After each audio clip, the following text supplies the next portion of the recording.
बिस्मिल्लाहिर्रहमानिर्रहीम। अस्सलामुअलैकुम।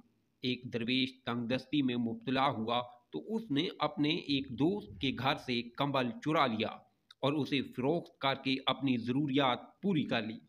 लेकिन उसका ये गुनाह ज़ाहिर हो गया, उसे गिरफ्तार कर लिया गया और काजी ने मुकदमे की कार्रवाई मुकम्मल करने के बाद इस्लामी शरीयत के मुताबिक उसका हाथ काट डालने की सज़ा सुना दी।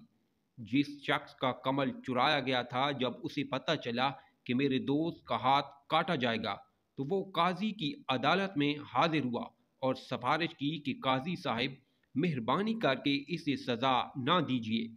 इसने मेरा कमल चुराया था, मैं इसे मुआफ़ करता हूँ। काजी ने जवाब दिया, तेरे मुआफ़ कर देने से भी ये शख्स सज़ा से ना बच सकेगा, क्योंकि चोर को सज़ा देना इस्लामी शरीयत का मंशा है। उस शख्स ने कहा, ये ठीक है, इस्लामी शरीयत में चोरी की सज़ा हाथ काटना, लेकिन अगर चोरी किया जाने वाला माल वक्फ हो तो फिर ये सज़ा नहीं दी जा सकती। हम जैसे दरवेशों का माल वक्फ होता है, हम अपनी किसी चीज़ को भी अपनी मलकियत नहीं समझते। काजी ने इस बात पर इत्तेफाक किया और चोर को मुआफ़ कर दिया, लेकिन उसे मलामत की कि तूने चोरी भी की तो ऐसे शरीफ दोस्त के घर जिसने तुझे सज़ा से बचा लिया। उस शख्स ने फौरन जवाब दिया, काजी साहब, आपने बुजुर्गों का ये कौल सुना होगा, दोस्त का घर साफ कर दो, लेकिन दुश्मन का दरवाज़ा इस ख्याल से न खटकाओ कि वो तुम्हारी मदद करेगा।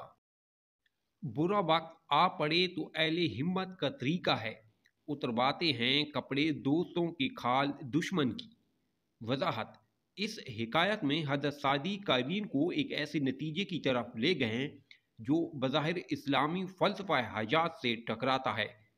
यानी अगर इंसान किसी मुसीबत में मुब्तला हो जाए तो दोस्तों ते कपड़े उतरवा ले और दुश्मन की खाल, लेकिन हकीकत यह है कि उनकी बात इस्लाम फ़लसफ़ा इखलाक से मुतसादिम नहीं। दरअसल उन्होंने इस हिकायत में सवाली बनकर किसी के आगे हाथ फैलाने की मज़म्मत की है, जो फ़लसफ़ा इस्लाम के ऐन मुताबिक है।